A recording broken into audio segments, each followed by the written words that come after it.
The cafe was too bright for what was about to happen. Sunlight poured through the tall front windows of Bellamy's cafe, catching on silver spoons, white coffee cups, and the lunch rush had filled every table. Businessmen leaned over laptops. A mother cut pancakes for her daughter. Two college girls whispered over iced coffees. Everything smelled like roasted espresso, buttered toast, and fresh rain drying on the sidewalk outside. Sophie moved carefully between the tables, with one hand beneath her tray and the other resting unconsciously against her stomach. 7 months pregnant. She had learned to move slowly, breathe through pressure, and smile even when her feet ached badly enough to make her eyes burn. She was good at pretending. She had been pretending for years. Pretending Kyle Mercer's cruelty was love. Pretending she did not flinch when someone raised their voice. Pretending she was not terrified every time a black SUV slowed near the cafe window. Pretending the ring on her finger was not both the safest and most dangerous thing she owned. She was setting down a cappuccino when the cafe door opened. The little bell above it rang once. Sophie froze. Every instinct in her body recognized him before her eyes did. Kyle Mercer stepped inside wearing a navy suit, expensive shoes, and the same smile he used whenever he wanted the world to believe he was harmless. He looked like a man who had never lost anything because he believed everything could be taken back by force. His gaze found Sophie immediately. For a moment, the cafe noise thinned. The hiss of the espresso machine faded. The scrape of forks softened. Sophie felt the baby shift beneath her ribs, as if even her unborn child had sensed the danger walking toward them. Kyle smiled wider. "Well," he said, loud enough for nearby tables to hear. "Look at you." Sophie straightened. Tray pressed against her side. "Kyle, you need to leave." He looked down at her belly, then at her left hand. His smile died. Sophie tried to pull her hand behind her back, but he saw the ring before she could hide it. Something ugly moved across his face. "No," he said softly. "No. No. No." "What is that?" Sophie's throat tightened. "Don't do this here." Kyle laughed, but there was no humor in it. He stepped closer, forcing her backward until her hip touched the edge of a table. A cup rattled against a saucer. Customers began to look over. "You got married," he said. Sophie's cheeks burned. "Lower your voice." "To who?" Kyle demanded. "Some poor idiot who felt sorry for you," she swallowed. Her fingers curled protectively over her stomach. Kyle saw it and leaned closer, his voice turning cruel. "Did you tell him?" he asked. "Did you tell him you're carrying another man's child? Or did you trap him with those sad eyes and that little helpless act?" Sophie's face went pale. The words struck exactly where he intended them to, not because they were true, but because Kyle knew humiliation had always been his sharpest weapon. He did not need facts. He only needed an audience. A man at the counter looked away. The college girls stopped whispering. The mother pulled her little girl closer. "Kyle," Sophie said, her voice trembling but firm. "Move." He looked at her ring again, then he grabbed her wrist. The tray slipped from Sophie's hand and crashed to the floor. The sound shattered through the cafe. Coffee splashed across white tile. Silverware scattered beneath chairs. Sophie gasped as Kyle tightened his grip, twisting her hand up between them. "Take it off," he snapped. Pain flashed through her wrist. "Let go. You don't get to wear a ring like that." Kyle said, "Not after me. Not with his kid inside you. No real man would marry a woman like you." Sophie tried to pull away, but he yanked her closer. "Take it off." He reached for the ring, and then the entire cafe went silent. Not quieter, silent. The kind of silence that made people stop breathing before they understood why. At the back table, A man stood. He had been sitting alone beneath the shadow of the exposed brick wall. Untouched espresso in front of him. Black coat folded over the chair beside him. Until that moment, most people had not noticed him. He had the kind of stillness that did not ask for attention because it already owned the room. Matteo De Luca rose slowly. Two men in black suits stood behind him. Then two more near the door. Sophie's heart stopped. Matteo's eyes were not on Kyle's face. They were on Kyle's hand wrapped around her wrist.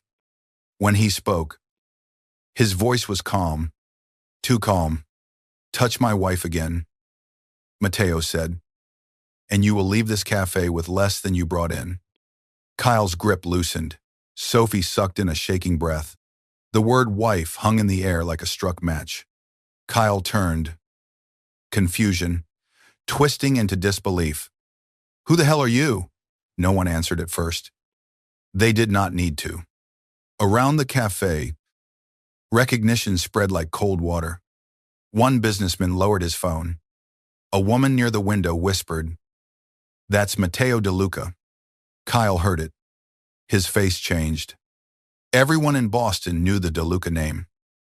Even if they pretended not to, they knew it from sealed indictments that never became convictions. From restaurants that opened overnight and rivals who disappeared from boardrooms. From luxury hotels, private harbors, quiet judges, and men who never raised their voices because other people did their screaming for them. Matteo walked forward. Not fast. Not angry. That was what made it worse. He moved like a man with nothing to prove because the city had already learned the cost of testing him. Sophie's pulse thundered in her ears. She should have felt rescued. Some part of her did. Another part, the wounded and stubborn part that had survived men who confused protection with possession. I wanted to run from both of them. Matteo stopped close enough that Kyle had to tilt his head back to meet his eyes. "Release her," Matteo said. Kyle let go. Sophie pulled her wrist to her chest. A red mark bloomed where his fingers had been. Matteo saw it. The muscle in his jaw flexed once. That was the only warning. One of Matteo's bodyguards stepped beside Kyle. Not touching him. Not yet. Kyle took a step back anyway. "This is a joke," Kyle said, but his voice had cracked. "She's not your wife." Matteo reached for Sophie's hand. He did not grab. He did not demand. He offered his palm. Waiting. Sophie looked at it. The cafe watched her. Her wrist hurt. Her stomach tightened with stress. Her pride screamed not to let another powerful man decide the shape of her life in public, but Matteo's hand stayed open. That was the difference. Slowly, Sophie placed her hand in his. Matteo turned her palm upward and looked at the ring he had placed there 16 days ago in a courthouse before sunrise. With no flowers, no music, and 4 armed men standing outside the door. Then he lifted her hand. Not to show ownership, but proof. "I put that ring on her finger," he said. "If anyone wants it removed, they ask me." Kyle's face flushed. "You have no idea what she is." Matteo's gaze went colder. "I know exactly what she is." He looked at Sophie then, and for one dangerous second, the room disappeared. "She is the only person in this city who ever saved me without asking what I was worth." Sophie's breath caught. Kyle stared between them, hatred turning his face sharp. "This isn't over," he said. Matteo leaned in slightly. "No," he agreed. "It is not." A bodyguard opened the cafe door. Kyle hesitated. Humiliated now in the same public way he had tried to humiliate her. Then he walked out. Shoulders stiff. Face burning. The bell above the door ringing weakly behind him. No one spoke. Sophie pulled her hand from Matteo's. "I told you not to come here," she whispered. His eyes dropped to her wrist again. "And I told you he would come back. I had a shift. You had protection. I had bills. His mouth tightened. You have me. The words landed too heavily, too intimately. Sophie looked away first, because the dangerous truth was not that Matteo De Luca had claimed her in front of everyone. The dangerous truth was that some broken part of her had wanted him to. 6 months earlier, Sophie Lane had known Matteo De Luca by another name. Matt. Just Matt. He had walked into Bellamy's cafe at 1143 p.m. on a Thursday, when the city outside was drowning in rain and Sophie was working the closing shift alone. He wore a black suit beneath a dark wool coat, his hair damp, his face unreadable. He ordered black coffee and sat in the corner booth with his back to the wall. Sophie noticed 3 things immediately. He tipped before he drank. He watched exits instead of people. And there was blood on his cuff. She had almost called the police. Then 2 men entered the cafe. They were not customers. Sophie knew it before they spoke. Their coats were too clean for the rain. Their eyes moved too quickly. One kept his right hand inside his jacket. The man in the corner booth did not turn around, but his fingers tightened once around his coffee cup. Sophie had been afraid of dangerous men before.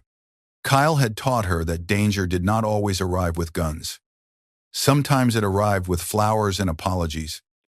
Sometimes it smiled at your friends and crushed your wrist beneath the dinner table. But this danger was different.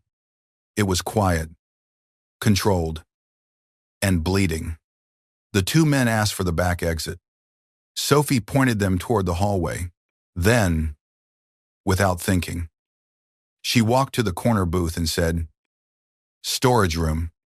Now, the man looked up. His eyes were dark, almost black, and so steady they should have frightened her more than they did. "You know who I am?" he asked. "No," Sophie said, "but I know they're not here for coffee." A flicker of something crossed his face. Amusement. Maybe. Or surprise. He stood and followed her through the kitchen into the storage room. She pushed him inside, shut the door, and knocked over a stack of empty crates to block it from view. When the men returned, she was mopping the floor. "Anyone leave?" one asked. Sophie looked at him with the exhausted boredom of a waitress who had dealt with drunk customers, cheating husbands, angry mothers, and men who thought kindness was an invitation. "Only my patience," she said. They left 5 minutes later.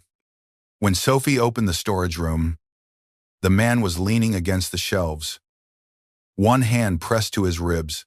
"You are either very brave," he said, "or very foolish." Sophie grabbed a clean towel. "Most women are both." "Sit down." He obeyed. That should have been her first warning. Men like him did not obey unless they chose to.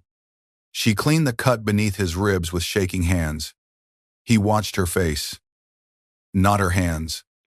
"You didn't ask what happened," he said. "I don't want to know."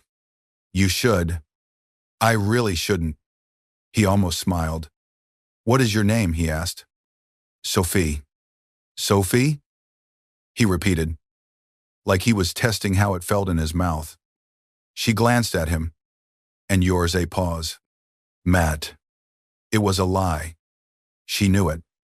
But she accepted it because some lies were safer than truth. For 3 weeks after that night, he came back to the cafe near closing. Always alone. Always taking the corner booth. Always ordering black coffee he barely drank. He never flirted the way other men did. He did not ask where she lived. He did not touch her. He did not offer to fix her life. That was why she began talking to him. Not about everything. Never Kyle. Never the bruises that had faded from her wrist months after the breakup. But small things. Her dream of owning a bakery cafe. Her mother's old recipe cards. The tiny apartment above a laundromat where the pipes screamed every morning at 6. The way she hated being underestimated because she was soft-spoken. Matt listened like every word mattered. That was more dangerous than any gun. Then one night, Kyle came in drunk. He had found out where she worked. He stood at the counter and smiled like he had brought nostalgia instead of poison. "Come on, Soph," he said. "You can still be mad." She told him to leave. He laughed. Matt stood from the back booth. Kyle saw him and sneered. "Who's this, your rebound?" Matt did not answer. He simply looked at Kyle. Kyle left without finishing his sentence. Afterward, Sophie turned on Matt, angry because fear had made her hands shake and she hated that he had seen it. "I didn't need you to save me," she said. "No," Matt replied, "but he needed to know you weren't too alone." "I am alone." His gaze held hers. "Not anymore." She should have walked away then. Instead, a week later, when gunfire shattered the cafe windows just after midnight, Matt threw himself over her body and dragged her behind the counter before the first bullet hit the espresso machine. The attack was not meant for her, but after that night, she became part of his war. He took her to a safe house on the edge of the harbor. Black SUVs, silent men, a penthouse with reinforced glass, a doctor who asked no questions. A world so rich and violent it felt less like a life than a locked room wrapped in velvet. That was when she learned his real name. Matteo De Luca. Not Matt. Not a wounded stranger. The youngest head of the De Luca family in 3 generations. A man feared by criminals, judges, politicians, and anyone smart enough to understand that power did not always wear a crown. Sophie should have hated him for lying. She tried, but hatred was hard to hold on to when he gave her the bedroom and slept outside the door. When he changed her bandage without letting his fingers linger. When he ordered everyone in his house to speak to her with respect. When he told her, "You can leave when it's safe," and then looked like the word leave had cost him something. Forced proximity did what danger always does. It stripped people down. Sophie saw Matteo without the myth around him, sleepless at 3 in the morning, standing before the windows with a glass of untouched whiskey, shirt sleeves rolled up, blood on his knuckles once, not his own. His expression empty until he saw her watching. "You should be afraid of me," he said. "I am," she answered. He nodded, as if that was better. Then she added, "But not for the reasons you think." His eyes lifted. That was the night everything changed. Not quickly. Not sweetly. Nothing between them was sweet. It was tension held too long. A hand almost touching her waist. Then stopping. His coat around her shoulders on the balcony. Her fingers brushing the scars across his ribs when she changed the dressing that reopened after he shielded her during a second attack. Silence stretched thin as wire. When he finally kissed her, it was after she had accused him of treating her like a fragile thing. "I am not breakable," she had whispered. Matteo looked at her mouth. "No, you are worse. Worse, you are something I could lose." The kiss was careful at first. Then it was not. By morning, he was gone. He left a note. 6 words in black ink. "You are safer without my shadow." Sophie read it once. Then again. Then she folded it neatly, placed it in her apron pocket, and went back to work with a hole in her chest where trust had briefly lived. She found out she was pregnant 7 weeks later. She did not tell him. She told herself it was because Matteo had left, because his world was violent, because no child deserved to be born into a war, because she was not going to chase a man who had decided her life for her and called it protection. All of that was true, but the deepest truth was simpler and more painful. She was afraid he would come back only for the baby, not for her. Then the letters started. No return address, no signature, just photographs of her entering the clinic, her apartment door, the cafe window, one photo of her sleeping on the bus, taken from too close. On the back of the last one, someone had written De Luca, Blood should not be raised by a waitress. That was when Matteo returned. He arrived at her apartment at dawn, black coat soaked from rain. Eyes so cold, she almost did not recognize him. "Why didn't you tell me?" he asked. Sophie held the door half open, her stomach just beginning to show beneath an oversized sweater. "Which part?" she replied. "That I was pregnant, or that someone was stalking me because of you?" Pain moved through his face so quickly she might have imagined it. Then it disappeared. "Pack a bag." "No." "Sophie." "No." She snapped. "You don't get to vanish. Come back. And order me around. Someone put a price on you. Someone put a price on me because you brought me into your world." "I know." The admission stopped her. Matteo looked past her into the tiny apartment. The old couch. The unpaid bills stacked beside the toaster. The baby vitamins on the counter. The life she was trying to build with shaking hands and stubborn hope. "I know," he said again, quieter. "And I will spend the rest of my life paying for that." He told her the truth then. A rival family, the Santoros, had learned she was carrying his child. His uncle Vittorio, who had wanted Matteo to marry into a Mafia alliance, had leaked enough information to make Sophie a target. If Matteo acknowledged her publicly without legal protection, every enemy he had would use her. If he hid her, they would hunt her anyway. So he offered a solution that sounded like a threat because everything in Matteo's world did. Marriage. Legal. Immediate. Private. "You want me to marry you for protection?" Sophie asked, staring at him in disbelief. "I want you alive." "That is not the same thing." His eyes locked on hers. "No," he said. "It is not." She almost said no. Then someone fired a shot through her apartment window. The bullet struck the wall 3 inches from the baby vitamins. Matteo moved faster than thought. He covered her body with his and took her to the floor as glass exploded across the kitchen.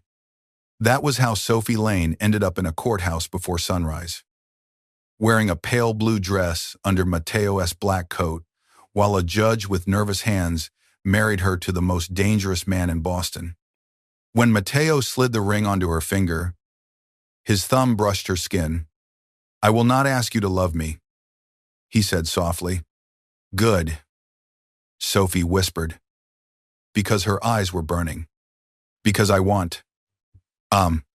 He nodded once, but he looked at her like he did not believe her.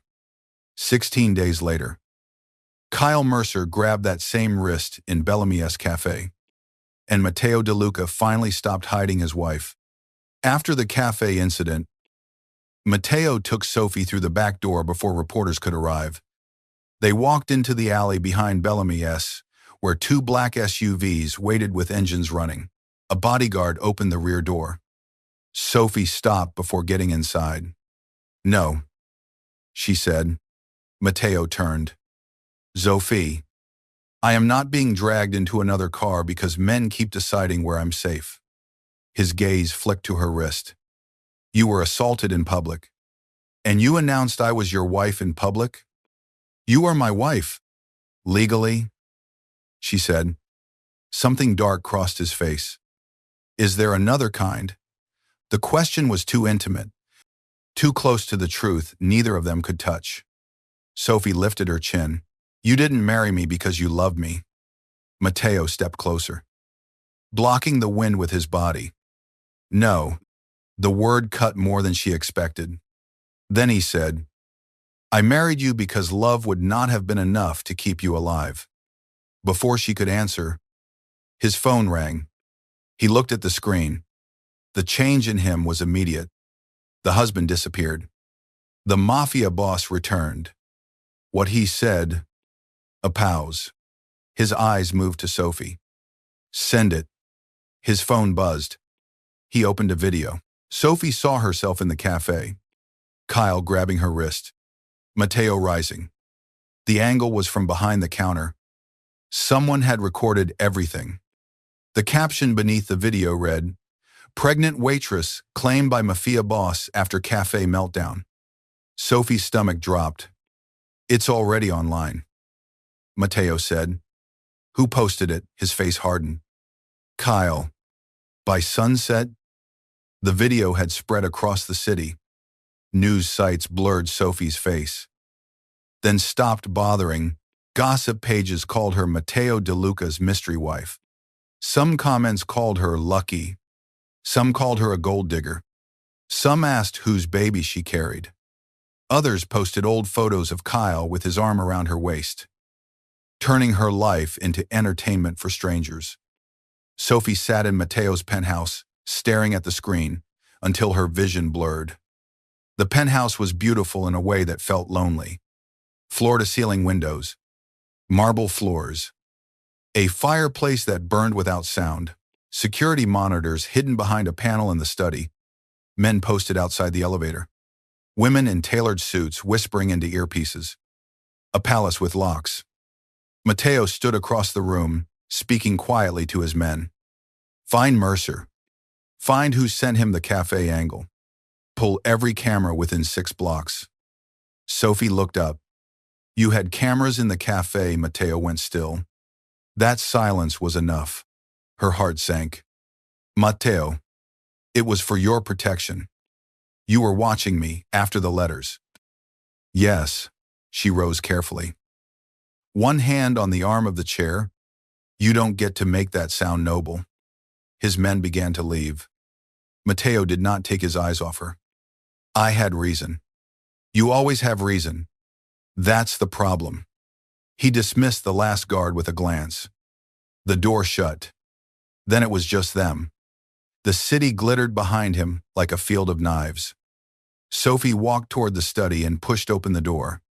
The security panel was still lit. On one screen was Bellamy's cafe. On another, the hallway outside her apartment. On another, the clinic entrance. She stopped breathing. Mateo followed but did not touch her. How long? She asked. Since the first photograph arrived. You should have told me. Yes. His honesty made her angrier. She turned on him. You don't get points for admitting it after I catch you. I know. Do you? Because you keep saying you want me safe. But you never ask what safety feels like to me. His expression changed then. Not softened. Mateo rarely softened. But something in him cracked open just enough for her to see the fear underneath. What does it feel like? He asked. Sophie's anger faltered. He stepped closer. Slowly. Tell me. She looked away because if she looked at him too long, she remembered the safe house. His coat on her shoulders.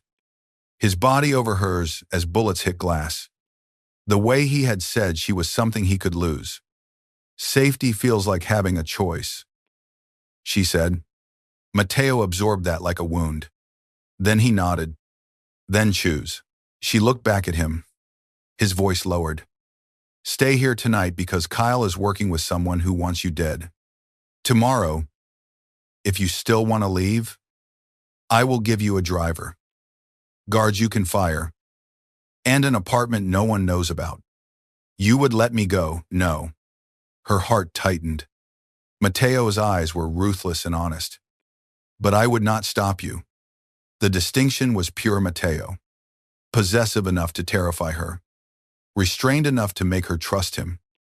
Before she could answer, a sharp pain tightened across her stomach. Sophie inhaled suddenly and pressed her hand below her ribs. Mateo moved. He was in front of her instantly. All control gone from his face. What is it? I'm fine. Sophie. The baby kicked. She whispered. The fear in his eyes froze. Then his gaze dropped to her stomach. For a moment, the most feared man in Boston looked afraid to breathe. Sophie could have stepped away. She did not. Slowly, she took his hand and placed it against the curve of her belly. The baby moved again. Mateo closed his eyes. Not for long, only a second. But Sophie saw it. A man who never bowed to kings had been undone by something smaller than his palm. When he opened his eyes, the room between them had changed. He did not smile. He simply whispered, "Again." And despite everything, Sophie almost laughed through tears. The moment shattered when his phone rang again. Matteo answered. His face hardened. "What happened?" He listened. Then his eyes lifted to Sophie. "Kyle disappeared," he said, "and my uncle just arrived in Boston." Vittorio De Luca came to the penthouse the next morning, carrying an old family name like a weapon. He was Matteo's father's brother, a silver-haired man with polished shoes, cold eyes, and the kind of smile powerful men used when they wanted cruelty to look like manners. He arrived with 2 attorneys, a priest, and a woman in emerald silk named Viviana Santoro. Sophie stood beside the fireplace wearing a cream sweater dress that barely fit over her stomach. Matteo stood near the window in black, his hands loose at his sides, his face unreadable. Vittorio looked Sophie up and down. "So this is the waitress," he said. Matteo's voice cut through the room. "Careful." Vittorio smiled. "I am being careful. If I were not, I would say what everyone else is thinking." Viviana stepped forward. "All diamonds and red lipstick. That she is temporary." Sophie's fingers curled. Matteo did not move, but the room seemed to darken around him. Viviana continued, her eyes on Sophie's ring. "Matteo made a sentimental mistake. Men do that when a woman cries at the right time." Sophie felt heat rise in her face. Before Matteo could speak, "She did. I didn't cry." Viviana's smile sharpened. No, Sophie said. "I was too busy being shot at." The attorneys shifted uncomfortably. For the first time, Matteo looked at Sophie with something almost like pride. Vittorio placed a folder on the table. "Annulment papers," he said. "Sign them. The child, if it is Matteo's, can be handled privately." The temperature in the room dropped. Matteo turned his head slowly. "What did you say?" Vittorio spread his hands. "This family cannot be led by scandal. A pregnant waitress with a violent ex and uncertain history is not a wife. She is a liability." Sophie's throat closed. There it was again. The old wound. Woman as problem. Woman as mistake. Woman as something to be corrected by men in expensive rooms. Matteo walked to the table. He picked up the folder. For one breath, Sophie thought he might throw it. Instead, he opened it, looked at the papers, and calmly held them over the fire. The pages caught. Flames curled around legal language, turning signatures and threats into ash. Viviana gasped. Vittorio's face hardened. Matteo watched the papers burn. Then he looked at his uncle. "You will not speak of my wife as if she is a contract clause." Vittorio stepped closer. "You would start a war over her." Matteo's eyes did not blink. "No," he said. "I would finish one." Sophie should have felt protected. She did. But she also felt the cage tightening. Because men like Vittorio would not stop. Kyle would not stop. The Santoros would not stop. And Matteo, for all his restraint with her, was still a man made of violence and control. Loving him would not make the danger disappear. It would only give the danger a name. That afternoon, Sophie found Matteo in the lower garage beside a row of black SUVs. He was speaking to his second-in-command, Roman. When she approached, "I want to go to the clinic tomorrow," she said. Matteo turned. "The doctor can come here." "No, I want one normal appointment. One normal hour where I am not treated like a hostage or a bomb." Roman looked away. Matteo studied her. "You know it is not safe." "I know nothing has been safe since I met you." The words hit him. She saw it before he hit it. Roman cleared his throat. We can secure the route. Mateo's gaze stayed on Sophie. You are asking for a choice. I am taking one. For a long moment, he said nothing. Then he nodded once. Tomorrow morning, Sophie expected conditions, a lecture, a fight. Instead, Mateo turned to Roman. 3 cars. No visible weapons near the clinic entrance. She walks in like a person, not a prisoner. Sophie stared at him. Mateo looked back. I listen, he said quietly. Slowly, the clinic appointment began normally. That was what made the attack feel unreal. The waiting room was painted pale yellow. A television played a morning talk show with the volume low. Pregnant women flipped through magazines. A nurse smiled at Sophie and told her the baby's heartbeat sounded strong. Mateo waited outside the exam room because Sophie asked him to. She could see him through the frosted glass, standing in the hallway with his back to the wall, black coat open, eyes scanning everyone who passed. He looked out of place among pastel walls and baby posters, like a shadow that had wandered into daylight. When the doctor left, Sophie stepped into the hallway. Mateo straightened. Well, he asked. She tried not to smile. She's stubborn. His face changed. Sophie froze. She had not meant to tell him like that. His eyes moved over her face. A girl, he asked softly. Sophie nodded. The hallway noise faded. For a second, Mateo looked like the floor had shifted beneath him. A daughter, he whispered. Then the front windows exploded. The first shot cracked through the clinic entrance. People screamed. Mateo moved before Sophie understood what was happening. He pulled her behind him, one arm around her shoulders, the other drawing a gun from beneath his coat with terrifying ease. Down, he ordered. Bodyguards surged through the hallway. A nurse cried out. Alarms screamed. Glass rained across the waiting room tile. Mateo pressed Sophie against the inner wall, his body shielding hers completely. Look at me, he said. She was shaking too hard to answer. Sophie, look at me. She did. His face was inches from hers, calm and deadly. But his eyes were not calm at all. Breathe for her, he said. The baby, their daughter. Sophie dragged in air. Another shot hit the wall near them. Mateo flinched. Not from fear, but because a shard of glass cut across his temple. Blood ran down the side of his face. Mateo, infine. You re-bleeding. Not enough. He guided her through a side exit while his men returned fire outside. The world became noise and motion. Rubber burning. Car doors slamming.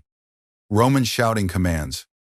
Mateo's arm locked around her as he pushed her into an SUV and climbed in after her.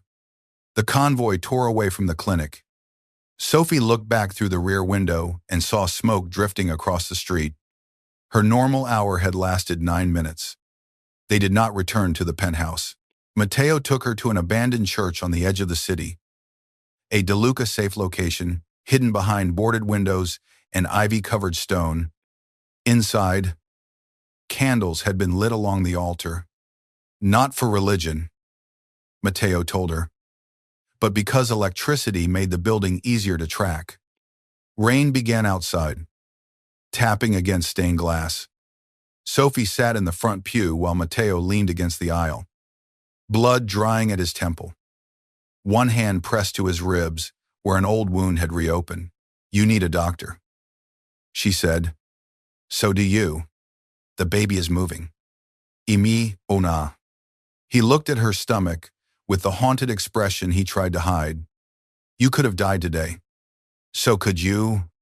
I am used to that. Well, I'm not.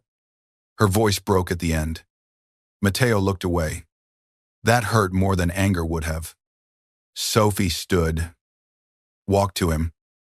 and took the first aid kit from Roman's hands before the guard could protest. "Sit down," she said. Matteo looked at her. "I said sit." Roman suddenly found the floor very interesting. Matteo sat in the pew. Sophie cleaned the cut at his temple. Her fingers trembled. He watched her so closely she could barely breathe. "Stop looking at me like that," she whispered. "Like what? Like you re-memorizing me." His voice was low. "I am." Her hand stilled. Matteo's jaw tightened, as if he regretted saying it. But he did not take it back. Sophie continued cleaning the wound. "Why? Because every time I close my eyes, I see the shot hitting the glass near your head." "That isn't an answer."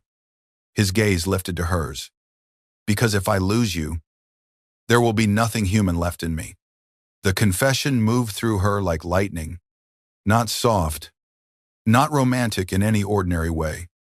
It was terrifying because she believed him. Sophie stepped back.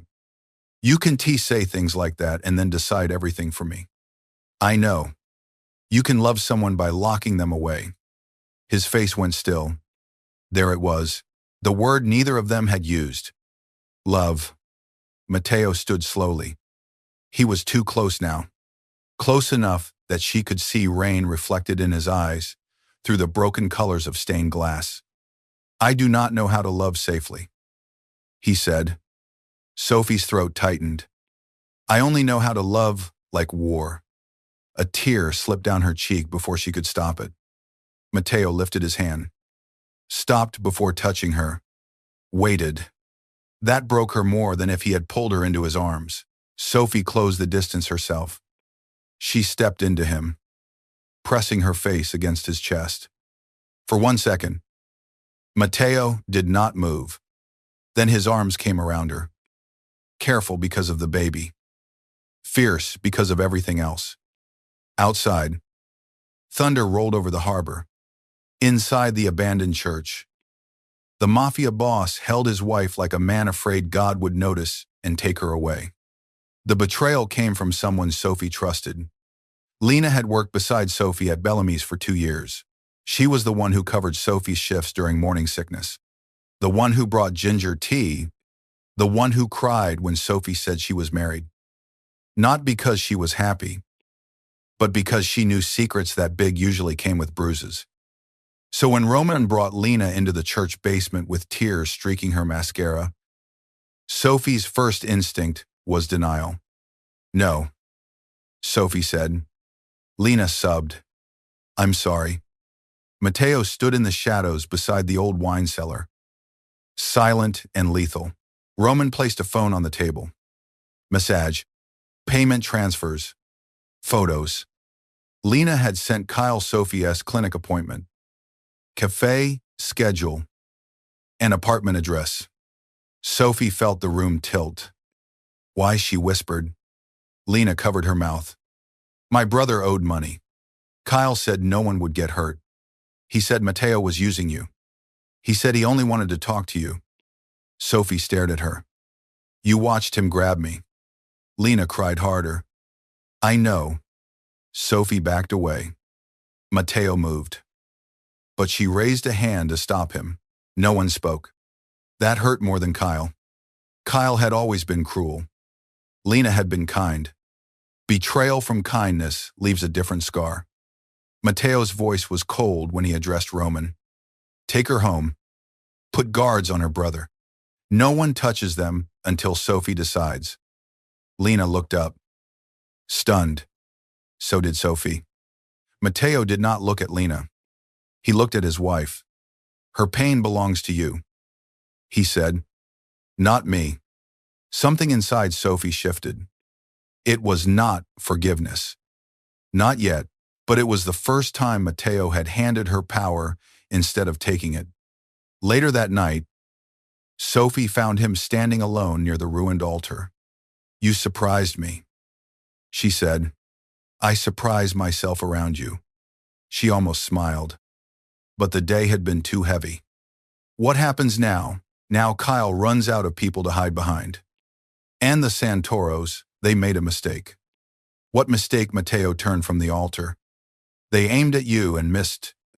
The next morning, Kyle sent a video. He stood inside what looked like a dark theater. Rows of empty red seats behind him. Stage lights glowing weakly overhead. His face was bruised from someone else's anger. But his smile remained sharp. "Hi, Sophie," he said. "I know you're rewatching." Mateo stood beside her in the church office as the video played on Romanes's laptop. Kyle lifted Sophie's old apartment key between two fingers. "You always did run to the wrong man. First me, then him. But here's the thing about men like Mateo DeLuca. They don't love women like you. They collect them, use them, hide behind them when they need sympathy." Sophie's hands curled over her stomach. Kyle's smile widened. "Come alone." Sophie. Midnight. The Orpheum Theater. Or I released the clinic records. The videos. The photos. Everything. I'll let the whole city decide if that baby is really his.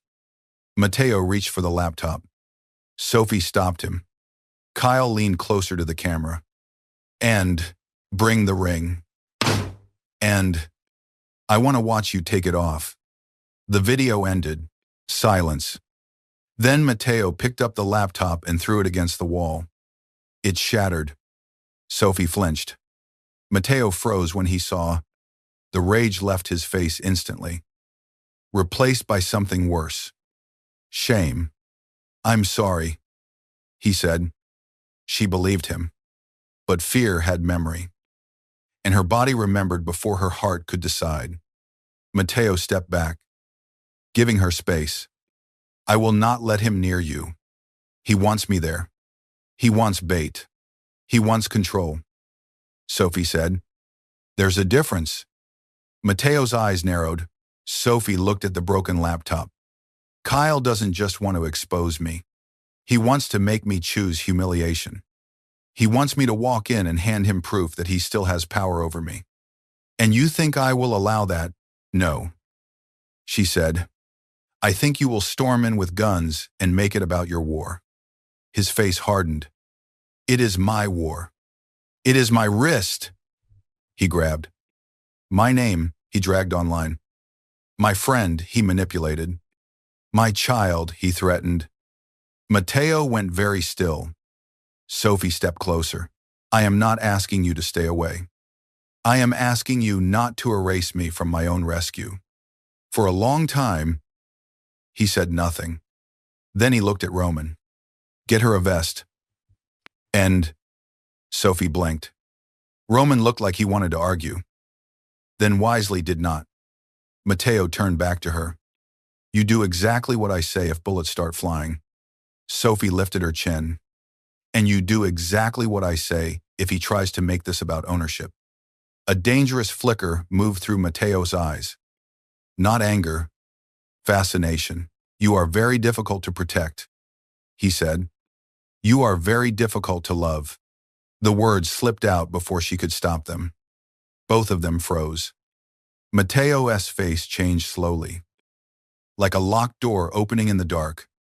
"Sophie," he said. She looked away. "Don't." He did not move closer, but his voice reached her anyway. "I heard you." At midnight, the Orpheum Theater looked like a dead thing, pretending to sleep. The marquee lights flickered above the empty entrance. Rain slicked the street. Black SUVs rolled silently into the alley behind the building. Headlights off. Mateo's men moved like shadows through side doors and fire escapes. Sophie wore Mateo's coat over a protective vest, her ring cold against her finger. Mateo stood beside her backstage, checking the earpiece Roman had placed beneath her hair. "You stay where I can see you," he said. "No." His eyes snapped to hers. "I stand where he can see me," Sophie said. "That's the point." His jaw tightened. Every instinct in him rebelled. She could see it.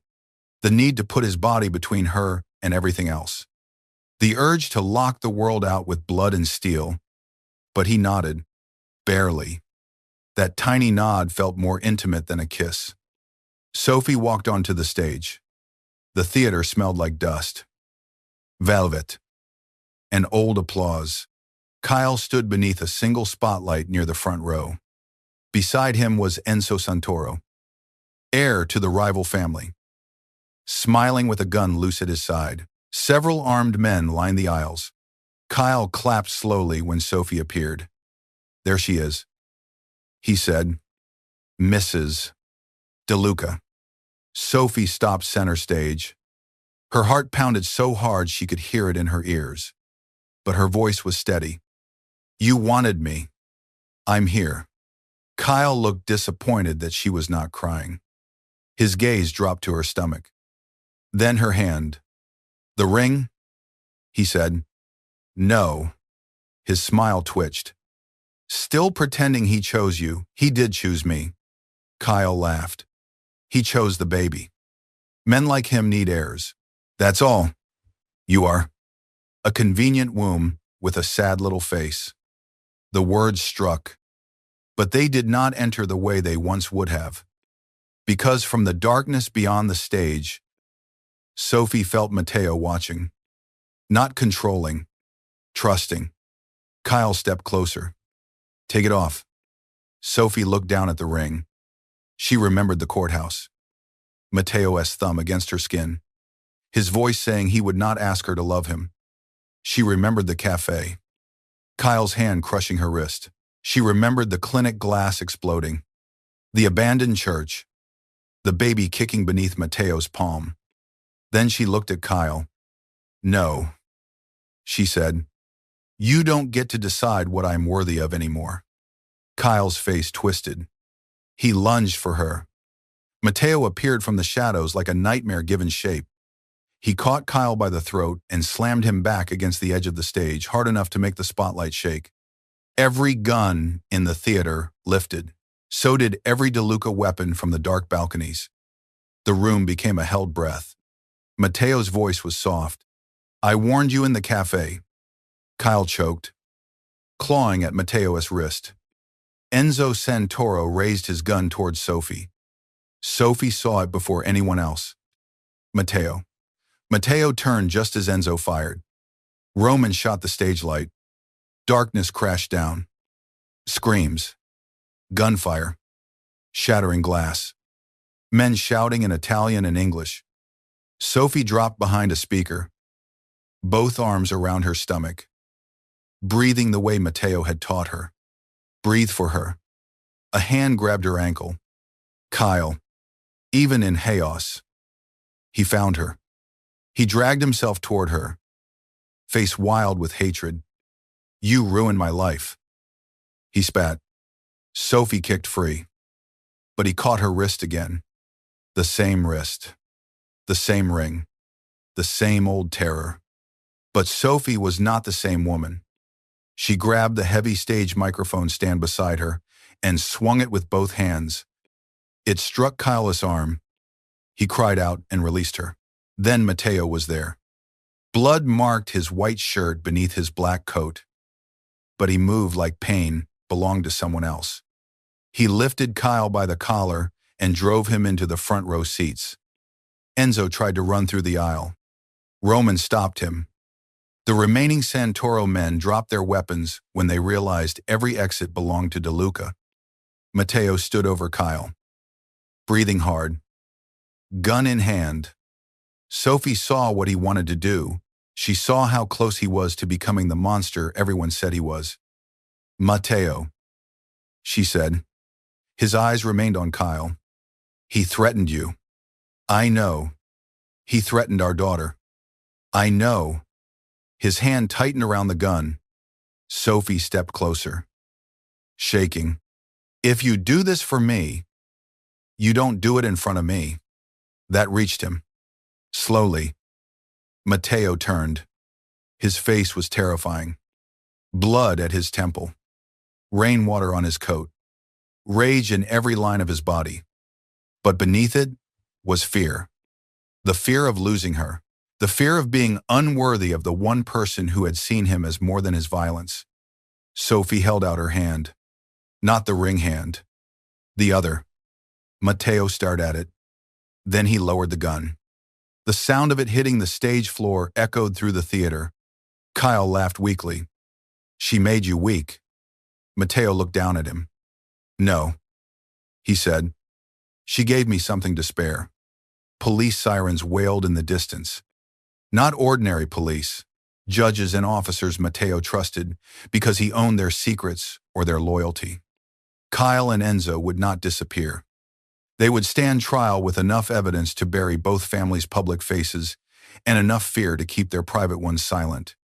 But before they were taken, Kyle looked at Sophie one last time. You think he loves you, he spat. Ask him when he knew. Sophie went still. Matteo's expression changed. Too late. Kyle smiled through blood on his lip. Ask him when he knew the baby was his. The theater tilted. Sophie turned to Matteo. What does he mean? Matteo said nothing.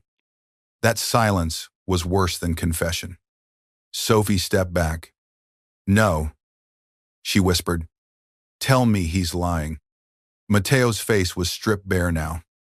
I knew before the courthouse. Her breath left her. How the clinic records. My men found them when we traced the first thread.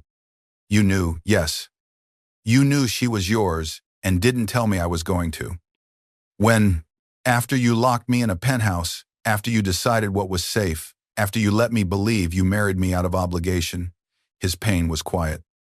That made it harder. I married you before I saw the records. Matteo said. Sophie froze. He stepped closer, but stopped when she stepped back. The judge signed the paperwork at 6:12 that morning. He said, Roman got the records at 6:47. I did not know she was mine when I put the ring on your finger. Tears filled Sophie's eyes. Then why hide it? His voice broke on the edge of control. Because the second I knew, I became worse. She stared at him. Matteo looked down, as if ashamed of his own heart.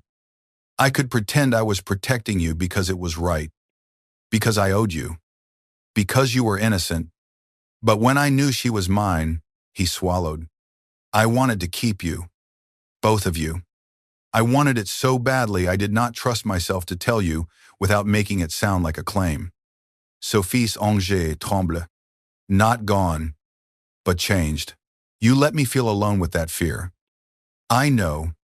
You let Kyle's words hurt me when you could have stopped them. His eyes lifted. Yes, the honesty hurt, but lies would have hurt more. Sophie wiped her cheek. I don't know how to forgive that tonight. Matteo nodded once. I will wait. She laughed bitterly through tears. You don't wait. For you, he said. I have been learning. The baby moved beneath her hand. Sophie closed her eyes. The theater around them was broken. Police lights flashed red and blue through the rain-streaked doors. Men were being dragged into the aisles. Matteo stood before her bleeding. Powerful, guilty, and completely hers in a way that still terrified her. She did not fall into his arms. Not then. Instead, she said, take me home. His face flickered. The penthouse, no. She looked toward the ruined stage. Then back at him. Our home. But I choose the room. I choose the locks. I choose who watches the doors. And tomorrow, you tell me everything. No more secrets dressed up as protection. Matteo bowed his head once. Not as a boss. As a husband? Everything, he said. 3 weeks later, Bellamy's cafe reopened. Not as it had been. The broken windows were replaced. The tile was repaired. The counter had been rebuilt with warm wood and brass edges. Fresh flowers sat on every table. The old sign remained outside. But beneath it, in smaller gold lettering, was a new name. Lane Bellamy. Sophie had refused when Matteo first handed her the ownership papers. Then she read the note attached. Not a gift. A debt repaid to the woman who saved my life before she knew my name. She signed only after changing the agreement, so the cafe belonged solely to her. Mateo had looked offended for half a second, then proud for much longer. The opening day was sunny. Boston glittered after rain.